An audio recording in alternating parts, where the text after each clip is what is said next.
औज़ुबिल्लाहिमिनश्शैतानिर्रजीम बिस्मिल्लाहिर्रहमानिर्रहीम अस्सलाम वालेकुम वरहमतुल्लाहि वबरकातुहू। नाज़रीन इकराम, मैं हूँ फैसल सैयद। आप मेरा यूट्यूब चैनल देख रहे हैं। उम्मीद करता हूँ आप जहाँ भी होंगे रब ताला की पनाह में आफियत से होंगे। नाज़रीन, सबसे पहले इमरान खान ने जेल बरो तहरीक का ऐलान करते हुए उसका शेड्यूल जो है वो भी बता दिया है। दूसरी तरफ मरीम साहिबा मैदान में हैं और जनरल आसम मुनीर साहब से उन्होंने जो स्पेशल किस्म की अपील की है उस पर बात करेंगे। और तुर्की में अफसोसनाक जो है कुदरती आफत, उस पर बात करते हैं। सबसे पहले कुदरती आफत है जी, तुर्की में जो ज़लज़ला है, अभी तक 1200 लोग जो है वो अपनी जानें गंवा बैठे हैं और हज़ारों लोग ज़ख्मी हो चुके हैं। हज़ारों बिल्डिंग्स ज़मीन बोस हो गई है।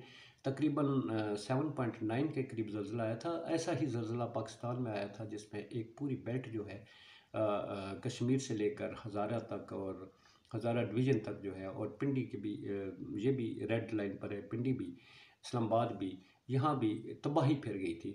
और इसी तरह का ये 7.9 का है। हमारा 8.5 समथिंग था जिसमें इतनी तबाही फिरी थी। ये 7.9 का ज़लज़ला रेक्टर स्केल पर इसे नोट किया गया और इसमें तबाही मच गई है।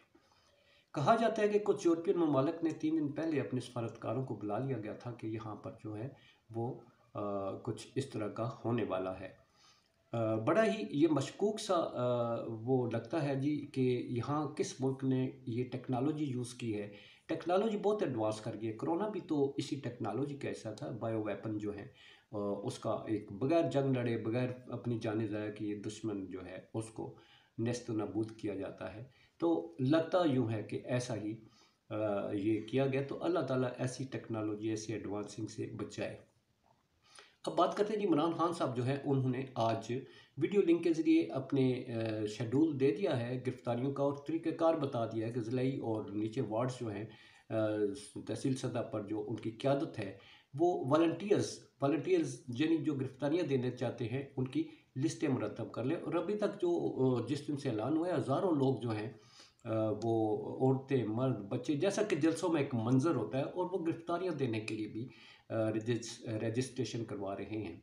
अब सोचिए कि अगर ये सिलसिला शुरू होता है, मगर मुझे लगता है, पता नहीं क्यों लगता है कि ये शुरू होने से पहले ही शायद हालात किसी सही जानब जो है इसका हल निकाला जा सके, क्योंकि IMF जो है उसका इस वक्त सर पर लटकती तलवार जो है वो, और जिसमें खान साहब की उसकी उनकी जो गारंटी है वो भी शामिल है कि अपोजिशन अगर नेक्स्ट हुकूमत अगर इनकी आती है तो वो जो इस वक्त शेड्यूल है वो मुतासर नहीं होगा।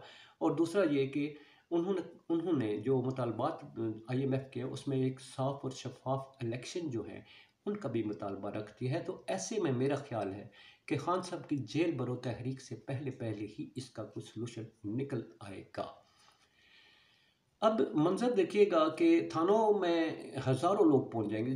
ज़ाहिर जेलों में तो नहीं जाएंगे ये गिरफ्तारियाँ देने। गिरफ्तारियाँ तो थाने में होंगी ना। मुतल्लिका थानों में जब हज़ारों की तादाद में लोग पहुंचेंगे तो क्या इंतज़ामात हैं मुल्क के पास। हमारी जेलों में जो कैपेसिटी है वो शायद 1 लाख, सवा लाख, 1.5 लाख तक होगी।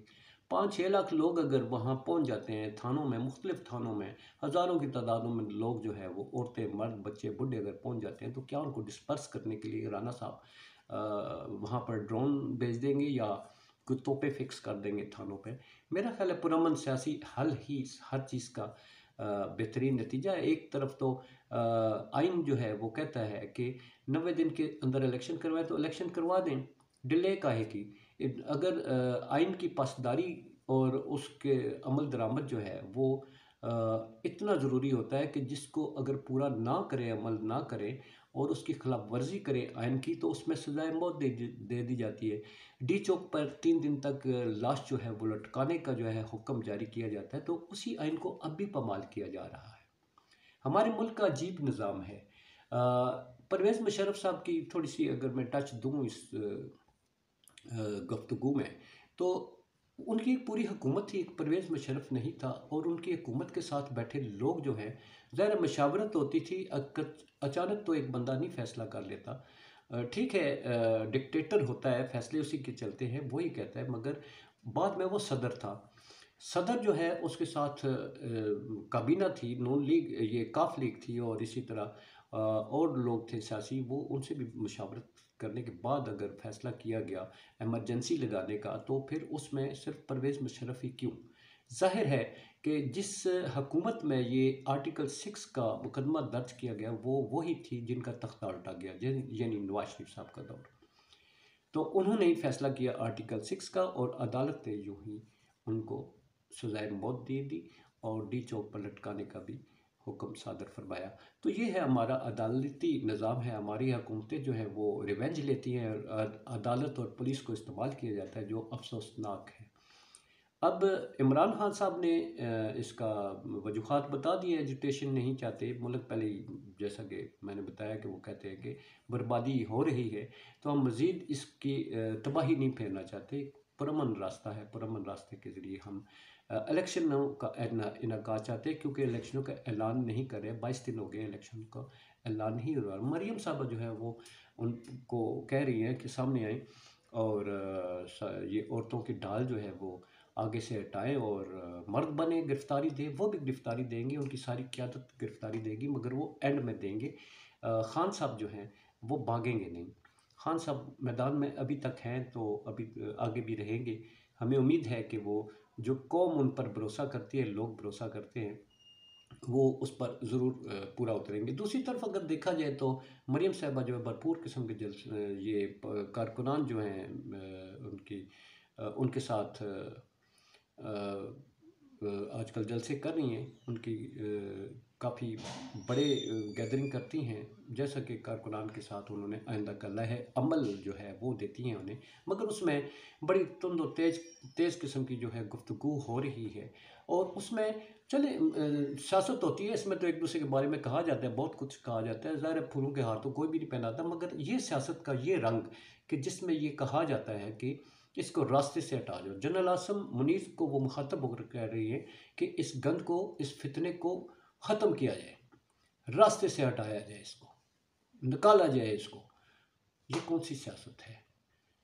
یہ کیا مریم صاحبہ یا نواز شریف صاحب کی دوبارہ حکومت آ جاتی ہے اگر، تو مریم صاحبہ تو ہر تہ کر دیں گی، لوگوں کا قتل عام شروع ہو جائے گا، یا جو بھی بولے گا وہاں پر تو کسی کو چھوڑنا ہی نہیں ہے، سب کو مروا دیا جائے گا، جیسا کہ ابھی تک ٹارچر ہوتا آ رہا ہے، لوگوں کو پکڑا جا رہا ہے، لوگوں کو سیٹا جا رہا ہے۔ تو کیا ان کا یہ پلان ہے؟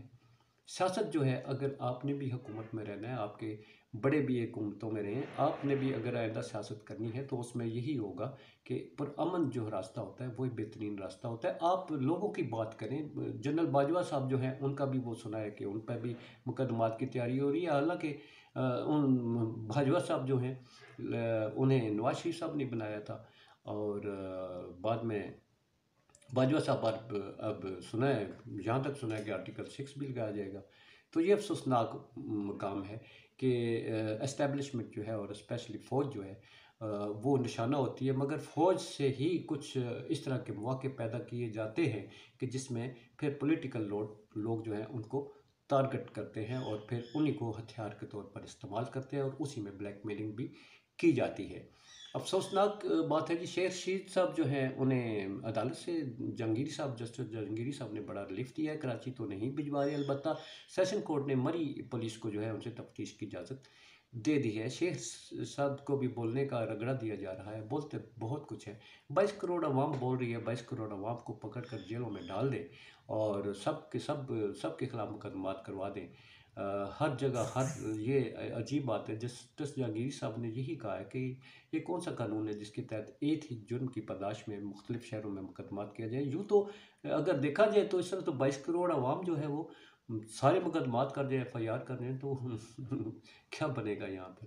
اللہ تعالیٰ رحم کرے جی۔ IMF کی لٹکتی تلوار جو ہے وہ آنے والے دن جو ہے بڑے اہم ہوں گے، یہ ہفتہ ہی شاید بہت اہم ہوگا، بڑے بڑے فیصلے ہو جائیں گے۔ اللہ خیر کرے، پاکستان کو رب تعالیٰ سلامت رکھے، اور یہ سیاسی قائدین جو ہیں رب تعالیٰ انہیں بھی کچھ اچھے فیصلے کرنے کے موقع عطا فرمائے اور ہمت دے انہیں۔